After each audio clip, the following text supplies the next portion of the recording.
안녕하세요. 김정훈입니다. 오늘은 미국 소아과 외래에 대해서 이야기를 좀 해보도록 하겠습니다. 우선 한국과 미국의 소아과 진료의 어떤 차이점에 대해서 먼저 이야기를 해볼까 하는데요.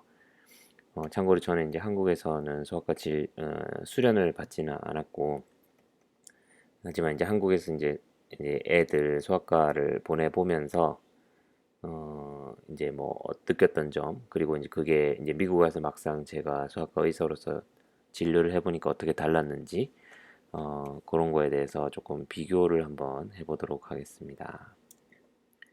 일단 미국의 소아과 진료 대부분은 이제 환자 대부분은 정기 검진 위주의 그런 환자들입니다.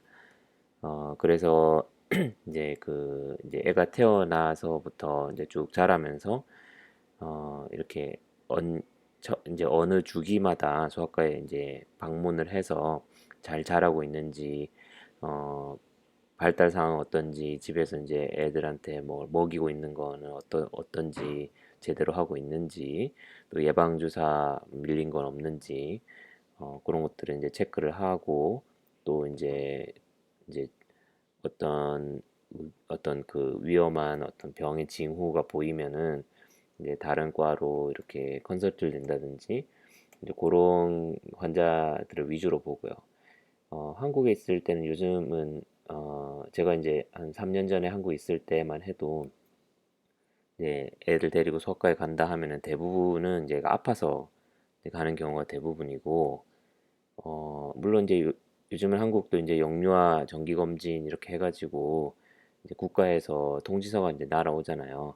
통지가 날아와서 이제 소아과 갈 때가 됐습니다. 뭐 요런 거 이제 체크하셔가지고 이제 가면은 이제 뭐 지금 발달 상황이 어떻고 기랑 몸무게가 어떻고 뭐 이런 것들이 나오긴 하지만 제가 느끼기에는 아직까지는 이제 그렇게까지 이제 쭉 정기 검진을 이제 소아과로 이제 정기적으로 받는다 그런 느낌은 조금 없었던 것 같은데, 어, 그리고 실제로도 이제 아파서 소아과에 가는 일이 훨씬 많았고요. 근데 미국은 이제 대부분은 이제 정기 검진 하러 온 환자들이고, 이제 가끔 이제 무슨 뭐 열이 납니다, 뭐 기침을 합니다 이렇게 해가지고 소아과로 오는 경우도 있죠. 이제 그게 조금 다르다는 거. 그리고 진료 시간이 아무래도 이제 한국보다는 훨씬 길죠. 한국에서는 뭐 여러 가지 문제가 있으니까 그래서 이제 진료도 되게 이제 짧게 보고 어, 이렇게 이제 그렇게 되는데, 근데 미국에서는 물론 이제 그 로컬에 바쁜 소아과에 가면은 그렇게까지 오래 원자를 볼 수 없는 경우도 있지만, 이제 적어도 이제 제가 있는 그 병원에서는 환자 한 명당 정말 충분한 시간을 보고 가지고 이제 환자를 봅니다. 나중에 좀 말씀드리겠지만 이제 레지던트들이 환자를 보면 뭐 짧게는 10분, 15분에서 뭐 좀 길어지는 경우는 가끔 뭐 1시간씩 환자를 보기도 하고 이제 그런데 이제 어쨌든 이제 비교적 이제 진료 시간이 꽤 길고 아주 이제 자세하게 물어보고 이제 신체 검사도 굉장히 자세하게 하고 어 이제 뭐 또 그거에 환자에 대해서 이제 토론도 상당히 오랫동안 한다는 거. 그리고 이제 미국 가서 놀랐던 것 중에 하나는 그 요즘 한국에 이제 뭐 의원이나 병원에 가면은 거의 찾아보기 힘든 그런 정말 옛날 의료기구를 아직도 사용을 하고 있어요.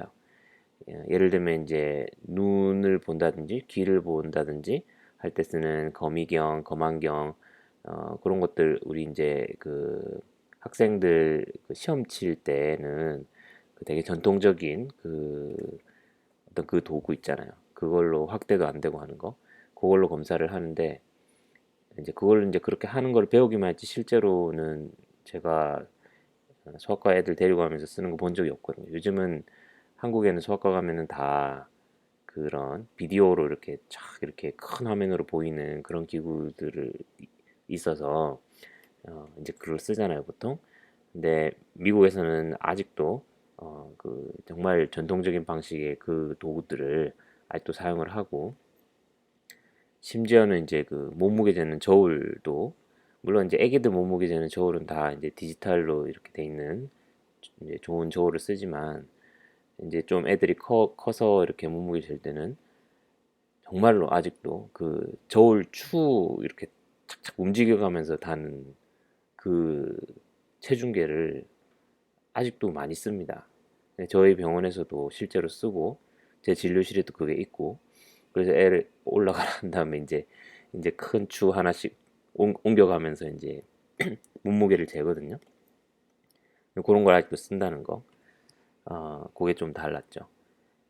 그리고 이제 차일드 애드보케시라 그래가지고 요거는 모르겠어요. 한국에도 이런 개념이 있는지 모르겠는데, 어, 일단 그 소아과의 환자가 이제 오면은 그 어떤 의료적으로만 이제 보는 게 아니라, 그 뭐라 그럴까, 이게 좀 설명이 조금 복잡한데, 그 이 애를 위해서 뭔가를 이렇게 해줄 수 있는 거를 최대한 이렇게 찾아서 해주려고 하는 그런 게 있어요. 그러니까 애의 어떤 그런 그냥 건강 이것뿐만 아니라 모든 어떤 정신적인 또는 웰빙이라든지 뭔가 불편할 수 있는 것들, 어떻게든 이제 도움을 주려고 하는 이제 그런 거를 최대한 많이 하려고 이제 노력을 하고, 어 그런 거를 차이드 어드보커시라 그러는데, 이제 그런 거를 좀 이제 굉장히 중요하게 생각을 하고 이제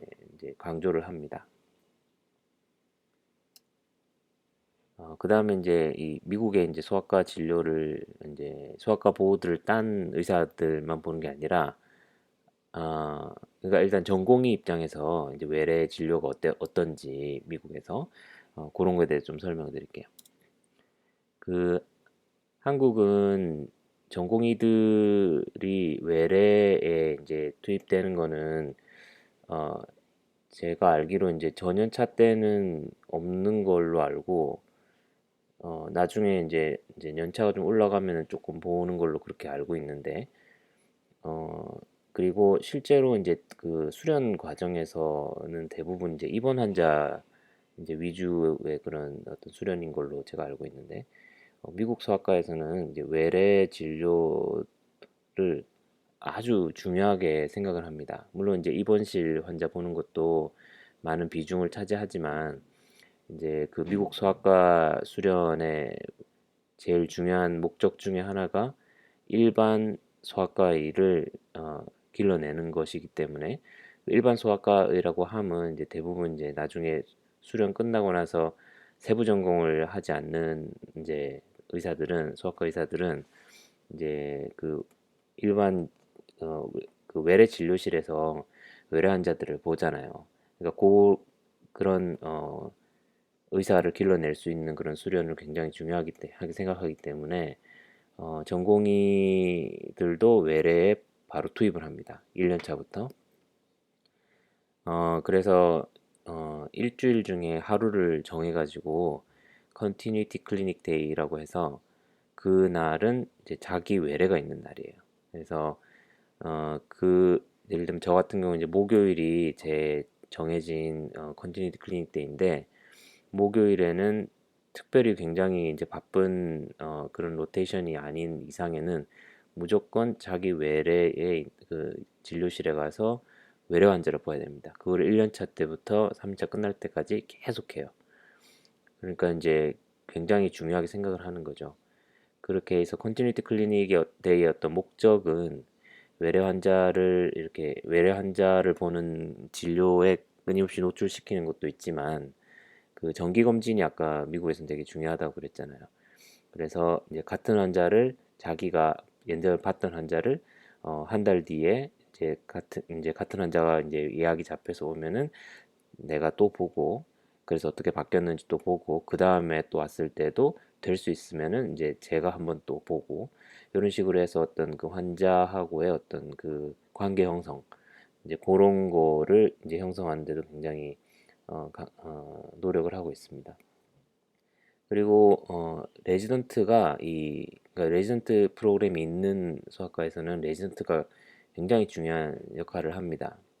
그래서 특히 이제 환자를 직접 이제 보고 이제 진단을 그러니까 뭐 히스토리를 이제 듣고 신체 검사를 하고 진단을 세우고 이런 것들이 다 일단 레지던트들이 거의 다 이제 해요. 거의 다 하고 이제 마지막에 이제 여기서 어텐딩이라 그러는데 그 감독하는 뭐 한국으로 치면 교수님들한테 이제 검사를 받죠. 이런 환자가 왔고 이렇게 이런 이야기를 하고 또 신체 검사를 했더니 이런 게 있고 키랑 몸무게는 어떻게 변하고 있고 그래서 이런 이 환자한테 오늘 계획은 이렇게 이렇게 됩니다 하고 해서 이제 그거를 이제 나중에 이제 그 교수님 가서 한번 다시 또 보고 그렇게 동의를 하든지 뭐 추가를 하든지 이렇게 합니다. 그러니까 이제 실질적으로 환자가 이제 레지던트가 있는 클리닉에 와서는 그 진료 시간의 한 90%는 레지던트랑 얘기를 하는 거죠. 레지던트랑 얘기하고 레지던트가 신체 검사를 하고 이제 다 하니까 레지던트가 이제 이 클리닉에서는 굉장히 중요한 역할을 하고 있습니다. 이제 진료실을 한번 보여드릴게요. 미국의 소아과 진료실은 이게 제가 실제로 근무하는 이제 진료실인데 이렇게 생겼어요. 그러니까 실제로 한국에서 그 CPX 시험실이 대충 이렇게 생겼잖아요. 이렇게 침대 하나 있고 옆에 혈압 재는 거 달려 있고 거미경, 거만경 붙어 있고 손 씻을 수 있는 개수대 있고 이렇게 생겼잖아요. 그 미국의 이제 CS 시험실도 이렇게 생겼거든요. 그리고 그게 실제로 미국의 이제 뭐 소아과든 내과든 진료실이 다 이렇게 생겼어요. 그래가지고 이제 여기 보시면은 요 이제 뭐 이렇게 높낮이 조절되는 침대 있고 요거 이제 땡기면은 이제 이제 키가 큰 이제 환자들 이렇게 땡기면은 좀 편하게 누울 수 있게 돼 있고 여기 이제 응급 버튼 있고 혈압 재는 거 있고 요거 이제 그 이렇게 전기 연결해 가지고 보는 이거 거만경이고 거미경이잖아요. 눈 보는 거, 귀 보는 거. 요거가 이제 우리는 이제 시험 칠 때만 쓰지만 이거는 미국에서는 실제로 요거를 다 씁니다. 아주 잘 쓰고 여기 뭐 이어팁 같은 거 있고 이게 손 씻는 데 있고 이렇게 생겼어요. 그리고 여기 박스가 하나 있죠. 이 박스는 미국의 이제 소아과의 로아 프로그램이라 그래가지고 Reach Out and Read 해가지고 이제 그 애들한테 책을 많이 읽히자는 어떤 그런 취지에서 이렇게 무료로 그 책을 공급해 주는 그런 프로그램이 있거든요. 그래서 이제 거기에 가입된 어, 클리닉들은 이렇게 책을 비치해 놓고 그냥 읽으라고 그냥 줍니다. 오면은 이거 그냥 가져가세요 하고 이제 공짜로 책을 줍니다. 그래갖고 이제 애들 그 어떤 말도 빨리 트이게 하고 발달상에 어떻게 좋은 그런 효과를 보라고 이렇게 공짜로 이제 책을 줍니다. 진료실이 이제 이렇게 생겼어요, 실제로. 이거는 이제 밖에 외부에 나가도 다 보통 이렇게 생겼습니다. 그다음 정기검진 아까 말씀드렸는데 정기검진이 굉장히 미국에서는 되게 중요하다고 그랬잖아요. 그 정기검진이 어떻게 되느냐를 한번 얘기를 해보겠습니다. 일단 정기검진으로 왔다고 하면은 이제 예약을 하고 이제 애가 이제 보호자랑 같이 오겠죠. 그럼 이제 먼저 PCA실이라 그래가지고 여기서 그 이제 뭐 혈압도 재고 그다음에 뭐 맥박도 재고 열도 재고 키도 재고 몸무게도 재고 이렇게 이제 의사 보기 전에 미리 이거를 다 측정을 해서 준비를 해 놓습니다. 그러면은 이제 준비가 되면은 이제 그러니까 제가 이제 환자를 보러 들어가서 뭐 어떻게 오셨냐 뭐 이렇게 해서 이제 물어볼 거 다 물어보고 그다음에 또 이제 신체 검사하고 그렇게 한 다음에 이제 계획을 세우겠죠. 진단 내리고 계획 세우고 어텐딩 그러니까는 이제 한국어 좀 교수님이랑 이제 얘기를 해서 상의를 하고 그다음에 이제 마무리를 하는 거죠. 필요한 피 검사 낼 거 있으면 피 검사 내고 또 이제 다음 예약 있으면은 다음 예약 언제 오세요 하고 이제 예약 잡아주고 그다음에 이제 어디 리포 할 거 있으면 이제 리포하고 뭐 이런 과정으로 이제 진행이 되고요. 그래서 이제 요거를 따라서 하면은 보통은 이제 여기 이제 AP랑 이제 Bright Futures라는 데서 이제 가이드라인을 이렇게 내놓은 거야. 그래서 이렇게 레코멘데이션을 내 가지고 요런 스케줄로 하기를 권장을 합니다 하고 이렇게 내놓고 이제 각 어, 방문 때 어떤 거를 하기를 권장하는지 이렇게 표를 만들어 놓은 거예요. 그래서 이제 가끔씩 업데이트가 되는데 요게 이제 올해 최근에 업데이트된 이제 최신 버전이고 그래서 이제 애가 이제 태어났잖아요. 태어나고 한 이제 그 신생아실에서 퇴원을 하고 나서 한 2, 3일 있다가 이제 외래로 가라고 이제 예약을 잡아줍니다. 그럼 이제 첫 외래 때 이제 이것들을 쭉 하는 거죠. 이제 뭐 히스토리, 여기 뭐 히스토리 테이킹 하고, 그 다음에 키 재고, 몸무게 재고, 그 다음에 머리둘레 재고, 그 다음에 몸무게랑 키에 대한 또 비율, 그러니까는 이제 뭐, 어, 나중에 치면 이제 BMI 같은 뭐 그런 비슷한 역할을 하는 거죠. 이제 그런 거 하고, 이제 별표되어 있는 건 이제 특별한 경우에 이제 하는 거죠. 그 다음에 이제 히어링 테스트, 이제 뭐 청력 검사, 이제 보통 태어나면 신생아실에서 하는데 뭐 거기서 한쪽이 뭐 실패했다 그러면 이제 다시 한번 검사를 하고 그 다음에 이제 Development Surveillance 하면은 이제 그 말 그대로 이제 발달 과정을 이제 잘 따라오고 있는지 그런 거 이제 물어보는 거죠. 물어보고 이제 행동이나 이런 사이코 소셜한 문제는 없는지 또 보고 그 다음에 이제 신체 검사 당연히 하죠. 신체 검사 하고 그 다음에 이제 신생아 피 검사 이제 한 거 없으면 하고 그 다음에 이제 예방 접종 이제 안 한 거 있으면 하고 뭐 이렇게 하는 거죠. 그리고 이렇게 하는데 이제 그래서 이제 그 스케줄이 태어나서 이제 곧 한 번 더 보자 하고 그다음에 보통 이제 한 그 다음 주나 대충 태어난 지 한 2주 내외에 또 한 번 더 예약을 잡습니다. 예약을 잡아가지고 그때가 되면 이제 한국도 그거 하잖아요. 그 태어나면은 신생아 그 뭐라 그러죠? 그 피검사 해가지고 그 무슨 몇 가지 쫙 이렇게 돌리는 그 이제 여기서 뉴본 스크리닝이라고 그러는데 주마다 조금 다르지만 대충 한 50여 가지 어떤 그 태어나서 선천적으로 있을 수 있는 그런 것들 질환들을 쫙 스크리닝하는 그 피검사가 있어요. 예를 들면은 이제 하이포타이로이디즘이라든지 이제 태어나서 이제 HIV 감염이라든지 아니면 시스틱 파이브로시스라든지 아니면은 뭐 겸상적혈구증 뭐 이런 것들 갈락토세미아라든지 이렇게 쫙 50개 주마다 조금씩 다른데 내용이 이제 그거를 이제 태어나면 신생아실에서 이제 다 보내거든요. 그 이제 보내면은 결과가 대충 한 열흘 정도 되면 나와요. 그러니까 한 2주쯤 될 때 이제 왔을 때 그 결과를 보고 그거에 대해서 또 이제 이야기도 할 겸 해서 이제 한 번 더 보는 거죠 이때. 그리고 이제 그러면서 이 시기에 이제 뭐 계속 이제 그걸 물어보는 거죠. 이제 뭐 애를 뭐 먹일 때는 뭘 먹이고 있느냐, 적당한 양을 먹이고 있는지, 몸무게는 지금 늘고 있는지, 아니면은 뭐 배꼽 떨어진 데가 어떤지 그런 것도 보고, 또 뭐 이제 요쯤 되면 이제 그런 것도 하죠. 이제 산후 우울증 이제 검사도 한단 말이에요. 스크리닝을 해가지고 이제 엄마 상태는 또 어떤지 이런 것도 중요하니까 그런 것도 항상 검사를 하고 어 이제 그렇게 이제 하고 그다음에 이제 그다음부터는 이제 정해진 스케줄이 이제 처음엔 2달 간격으로 있어요. 2, 4, 6 6개월 때 보고 그다음에 여기서부터는 3개월씩으로 늘어나죠. 9, 12, 15, 18 그다음에 이제 여기서는 6개월씩 24개월, 30개월 그다음에 이제 3살 여기 3살 때부터는 이제 매년 보는 이제 스케일로 바뀝니다. 그렇게 해가지고 이제 그 때마다 보통은 이제 다 하는 게 비슷한데 이제 다른 이제 특별한 것들이 몇 개 있어요. 여기 보면 이제 디벨롭먼털 스크리닝이라 해가지고 9개월 때, 18개월 때, 그다음 30개월 때 이렇게 있잖아요. 이때는 조금 이제 자세하게 어떤 그런 발달 과정에 대해서 이제 좀 물어보는 그런 게 되는 거죠. 그 다음에 이제 여기 어티즘 스펙트럼 디소더 스크리닝 이제 18개월, 24개월 때 있죠.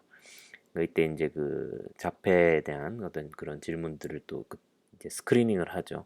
물론 이제 그 전에도 이제 의심이 되면은 언제든지 이런 거는 할 수가 있는 거고, 그다음에 이제 뭐 백신들은 좀 이따가 이제 스케줄을 보여드릴 거고, 그다음에 피 검사는 이제 보통 특별한 일이 없으면 이제 1년, 한 살 될 때까지는, 만 한 살 될 때까지는 이제 안 하죠. 한 살 되면 이제 빈혈 검사랑 이제 납 농도 테스트는 기본으로 하고, 이제 그 튜버클로시스 테스트도 PPD, 그러니까 여기 주사 놔 가지고 검사하는 거, 그것도 이제 할 수 있습니다. 뭐 이런 식으로 진행이 되고요. 또 이제 나중에 이제 청소년기 가면 조금씩 또 내용이 좀 바뀌겠죠. 그래서 이제 이런 스케줄을 이제 하는 거를 권장을 하고 있어요. 그래서 이제 뭐 저희 병원에서는 거의 요거대로 쫙 이제 하고, 그다음에 이거 백신, 미국의 백신 스케줄인데, 이것도 매년 조금씩 가이드라인이 바뀌는데, 이게 2021년 올해 새로 나온 가이드라인이고, 별 특별하게 변한 건 없어요. 한국이랑 뭐 거의 비슷한데, 이제 태어나서 처음에 이제 B형 간염 예방 주사 맞고, 근데 한국에서는 이제 요거 B형 간염 두 번째 걸 보통 1개월 때 맞는데, 여기서 보통 2개월 때 다른 거랑 같이 이렇게 쫙 줍니다. 6개월 때 이제 한 번 더 주고, 그러니까 2, 4, 6개월 때 굉장히 많죠. 한국도 그렇지만, 그렇게 있고, 한국에는 아마 그거 있잖아요. 어, 뭐지? BCG. BCG가 이제 한국에는 있지만 미국에는 이제 그 결핵이 그렇게 흔하지 않으니까 BCG는 없고, 요런 과정으로 갑니다. 요런 과정으로 가고, 그래서 이제 여기 보시면 이제 2개월, 4개월, 6개월 때는 백신이 굉장히 많잖아요. 6개를 한꺼번에 맞아야 돼요. 6개가 있고, 여기도 6개 한꺼번에 맞고, 있는데, 요 중에 이제 몇 개는 이제 통합해서 나오는 백신들이 있기 때문에 실제로는, 이제 주사 3방이죠, 보통. 3방에 6개월 때 만약에 이제 그 독감 백신까지 추가가 되면 이제 4방까지 맞을 수도 있는데, 어, 한국에서는 보통 그렇게 한꺼번에 많이 안 주지만, 미국에서는 이제 사정없이 한꺼번에 이제 뭐 4방이든 뭐, 제가 7방까지 한 번에 맞는 걸 봤어요. 이렇게 외국에서 와가지고 백신 맞은 기록이 없을 경우에 쫙 따라 맞힌다고, 어, 7방까지 이제 맞는 걸 봤는데, 그냥 그렇게 줍니다. 어, 요게 이제 백신 스케줄이고, 그 다음에 이제 그런 정기검진으로만 오는 게 아니니까, 이제 식피짓도 있죠. 그냥 아파서 오는 거, 콧물이 나요, 뭐 열이 나요, 기침을 해요, 뭐 이렇게 오는 경우, 이제 그런 경우에 이제 뭐 보호자가 판단을 해서 굉장히 이제 심하다고 생각을 하면 응급실로 갈 때도 있지만, 이제 일반 외래실로 이제 오는 경우도 있고, 이제 이런 거를 교육을 잘하는 것도 되게 중요하죠. 이제 뭐 평소에 정기검진으로 왔을 때, 만약에 이런 경우가 있으면 무조건 응급실로 가세요. 또 이런 경우는 뭐 굳이 응급실 가시지 마시고 외래로 오세요. 뭐 이렇게 미리 얘기를 해야죠. 왜냐면 불필요하게 응급실로 이제 가면은 환자한테도 좋지 않고 이제 어떤 그 의료 시스템을 이제 낭비하게 되니까, 이제 그런 걸 잘 교육하는 것도 중요한데, 어쨌든 이제 식비짓으로 이제 외래로 왔다고 칩시다. 그러면 이제 일단 그런 트리아지, 그러니까 이렇게 선별하는 어떤 간호사가 있어요. 그럼 있어가지고, 지금 이런 문제로 해서 왔다고 하고, 대충 이제 얘기를 이제 듣습니다. 뭐가 안 좋아서 왔는지 얘기를 듣고, 그 다음에, 이게 뭐, 얼마나 이제 급한 거냐, 이거에 따라 또 분류도 대충 해놓고 이렇게 하죠. 이제 그렇게 하면 이제 그게 끝나면은 물론 이제 아까 얘기한 것처럼 이제 키 재고 몸무게 재고 그다음에 열 재고 이런 건 다 해놓고, 그다음에 이제 끝나고 나면은 이제 제가 가가지고 뭐 때문에 왔느냐 뭐 이런 걸 듣죠. 듣고 신체 검사하고, 그다음에 이제 진단, 아까랑 비슷해요. 진단을 세우고, 왜 이게 무슨 일 때문에 그런지 또 계획 세우고, 그다음에 상의한 다음에 이제 마무리를 합니다. 그래서 이제 피 검사 내고, 약 같은 거 보낼 거 있으면 약 같은 거 보내고, 이런 식으로 이제 식비짓은 이제 진행이 되죠. 그래서 이제 이런 것들을 하고 있어요, 제가 미국에서. 그러면은 이제 제가 미국에서 이제 제가 진료를 하기도 하고, 또 이제 저희 애들을 미국에 있는 이제 소아과에 이제 데리고 가기도 하고, 저희 병원 소아과로 안 보내고 이제 다른 가까운 이제 로컬에 있는 다른 소아과로 보내거든요. 근데 이제 느낀 게 있어요. 이제 여기는 좀 그렇다. 여긴 좀 좋다. 그래서 이제 만약에 미국에 있으신 분들이 계시다면은 애가 아플 때, 아니면 뭐 미국에서는 아플 때만 이제 가는 게 아니니까 정기 검진으로 자기 이제 주치처럼 이제 그 소아과를 정해놔야 되거든요. 이제 어떤 소아과에 가는 게 이제 좋은가 한번 제가 생각을 해본 게 있어요. 그래서 이제 특별한 이제 상황이 아닌 경우에 그냥 일반적인 이제 A일 경우에 이제 얘기입니다. 그런 경우에 특별히 아픈 데가 없고 그런 경우 개인적인 추천을 좀 드리자면은 일단 가까운 게 좋죠. 왜냐면은 이게 소아과에 한번 이제 애를 데리고 가는 것도 일인데, 이게 너무 멀면 어, 너무 힘드니까 이제 근처에 가까이 있어가지고 이제 갈 수 있는 그런 데가 일단 무조건 좋죠. 괜찮은 소아과 의사가 있는 경우에. 그리고 그 다음으로 이제 제가 이제 개인적으로 추천드리는 거는 전공의 프로그램이 있는 소아과가 좋은 것 같아요. 이제 저희 애들은 전공의 프로그램이 없는 그냥 일반 수학과에 이제 가는데 너무 바쁘고 그 다음에 이렇게까지 꼼꼼하게 봐주지를 않더라고요. 저희 이제 제가 있는 병원에 이제 오면은 전공의들은, 그러니까 이 그 어텐딩이 한 명 있으면은 그 밑에 전공의들이 몇 명이 그 어텐딩한테 보고를 한단 말이죠. 그러니까 전공의들이 이제 의사가 많이 있으니까 한 명 한 명이 충분한 시간을 가지고 환자를 볼 수가 있고, 그리고 이제 이 전공의들은 또 배우는 입장이다 보니까는 근데 나중에 이제 어텐딩이 나고 나면 굳이 이렇게까지 자세하게 하지 않는 그런 것들도 어, 일단 전공의가 수련받는 입장에서는 굉장히 자세하게 물어볼 것도 물어보고 신체 검사도 하고 그렇게 한단 말이죠. 그러다가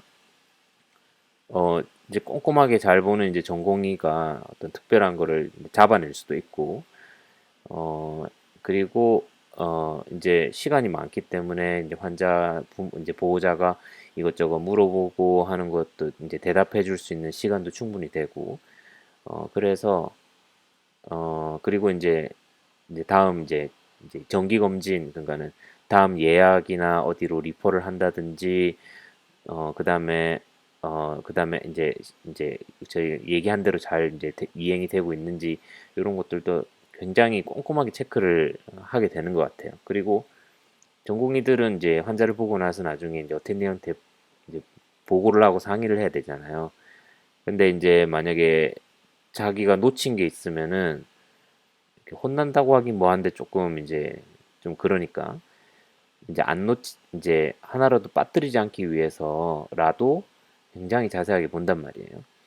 그러니까 이제 두 번 걸러지는 거죠. 두 번 이렇게 걸러지기 때문에 개인적으로 볼 때는 전공의가 있는 소아과에 가는 게 좋은 것 같아요. 그리고 또 하나는 그 세부분과, 그리고 뭐 다른 과 수술하는 과라든지 요런 아니면 이제 안과도 있고 그다음에 이제 이비인후과도 있고 이제 그런 게 한 그 병원에 다 같이 서비스가 있는 그런 곳이 좋은 것 같아요. 왜냐면은 이제 소아과에서 이제 진료를 보다가 이제 안과 진료를 보내야 되겠다. 이비인후과 진료를 보내야 되겠다. 아니면은 뭐 CT나 이런 걸 좀 찍어봐야 될 것 같다. 이렇게 했을 때 그 동네 조그만 로컬에는 그런 서비스가 없기 때문에 그 그거를 이제 그 연계해서 이렇게 그쪽으로 보내는 게 조금 이게 부드럽게 이렇게 목 안 가지더라고요. 예를 들면은 이제 저희 애도 이제 소아과에 갔다가 시력이 약간 안 좋은 것 같아서 안과 이제 안경 맞추려면 또 안과에 가야 되거든요. 안과에 가든지 안경점에 그걸 가서 이제 처방을 받아야 되는데, 그게 이제 제가 가는 거기는 이제 안과가 없으니까 안과를 어디를 가라 이제 추천을 해주는 데가 있어. 근데 이게 그걸로 가면은 그쪽에서 또 여기서 이제 가라고 리퍼를 했지만은 이게 연결이 잘 안 돼요, 이게. 근데 이제 제가 이제 일하는 병원 같은 경우에는 이제 종합 대학병원이니까 이제 그런 게 다 있잖아요. 그럼 이제 시스템에서 이제 내가 안과로 이제 리퍼를 보내겠다라고 넣으면은 자동으로 그게 전산에 등록이 되고 안과에서 이제 시스템에 그게 등록이 되니까 이제 환자가 그냥 환자한테 연락이 가고 환자가 예약한 날짜에 그냥 가면 되고 이렇게 된단 말이죠. 초음파를 하겠다. 그러면 이제 제가 있는 병원 같은 경우는 그것도 다 병원 안에 있으니까 제가 전화해서 이렇게 연결해 줄 수 있죠. 그래서 예약도 다 잡아줄 수 있고 시스템에도 이제 서로 이제 연계가 되니까는 뭐 때문에 왔는지 이런 것도 다 돼 있고. 근데 이제 그게 없는 데 같으면은 다른 데로 보내면은 또 종이를 들고 가야 되는데 갔을 때 이게 시스템상에 없으니까 이 환자의 옛날 기록이나 이런 게 없으니까 조금 진료가 이렇게 부드럽게 이어지지 못할 수가 있거든요. 그래서 이제 그런 게 다 같이 있는 병원에 가시면 좀 좋겠다는 거죠. 이제 그러면서 이제 특별히 평소에 건강했던 애라면은 너무 또 상급 병원은 또 조금 안 좋은 것 같아요. 너무 상급 병원은 그 굉장히 희귀한 어떤 그런 병들을 이제 주로 다루는 곳들이기 때문에 외래도 살짝 그런 거 위주로 돌아간다고 이제 들었어요.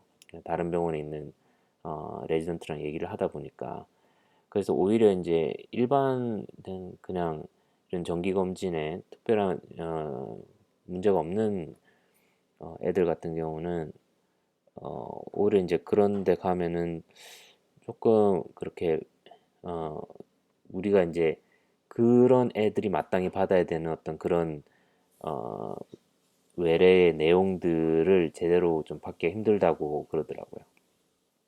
그리고 그런 환자가 위주로 가는 것도 아니고. 그래서 너무 상급 병원은 아니면서 이제 어느 정도 규모가 있고 레전트가 있으면서 다른 이제 그 서비스들이 같이 있는 그런 병원들이 제일 좋은 것 같아요. 물론 집에서 가까우면서. 물론 이제 애가 특별한 어떤 어 이제 병이 있다든지 이제 그런 경우에는 무조건 이제 그 분야에 대해서 굉장히 경험이 많고 좋은 그런 병원을 이제 가야죠. 하는데 이제 일반적인 경우에는 제가 볼 때는 미국에서 이런 병원이 좋은 것 같다라고 생각을 합니다. 여기 빠뜨린 게 하나 있는데 그 말이 잘 통하는 병원을 가요. 그러니까 언어 장벽이 없어야 되는. 그러니까 영어를 이제 할 수 있으면은 괜찮은데 이제 저희 병원에도 이제 영어를 못하는 그런 이제 보호자들이 어, 제법 온단 말이죠. 그러면 이제 저도 못하는 언어일 경우에 그럼 이제 그 통역 서비스를 써야 되는데 그럼 시간이 굉장히 오래 걸려요. 굉장히 오래 걸리고 또 그 과정에서 의사 전달이 잘 안 되는 경우가 굉장히 많고 물어보고 싶은 걸 다 못 물어보게 되고 좀 오해도 생기고 좀 뭐 그런 일이 많이 생깁니다. 근데 만약에 어, 환자가 하는 이제 언어를 쓸 수 있는 의사가 있는 병원에 가면은 훨씬 좋죠. 이제 저희 병원의 동기들 중에는 이제 스페인어를 할 수 있는 그쪽에서 온 친구들도 있고 아랍어를 할 수 있는 친구들도 있고 근데 환자가 이제 딱 이제 운이 좋아서 그런 이제 의사를 만나면 그럼 이제 진료도 이제 빨리 끝낼 수 있고 또 이제 물어보고 싶은 거 다 물어볼 수 있고 그러니까 만약에 이제 한국어가 익숙하시고 영어가 조금 서투시면 한국어를 할 수 있는 의사를 찾아가는 것도 굉장히 좋은 생각이라고 생각합니다. 여기까지 이제 제가 그동안 좀 느꼈던 미국의 이제 외래 수학과 특히 전공의로서 느꼈던 점에 대해서 얘기를 좀 해봤습니다. 뭐 아직은 뭐 전공이니까 뭐 실제로 나중에 이제 수학과 전문의를 따고 나와서 그런 또 작은 오피스에서 일을 하면은 또 어떤지 모르겠는데 일단 뭐 전공의로서 3년간 느꼈던 그런 점은 이렇습니다. 어, 여기까지 봐주셔서 감사합니다.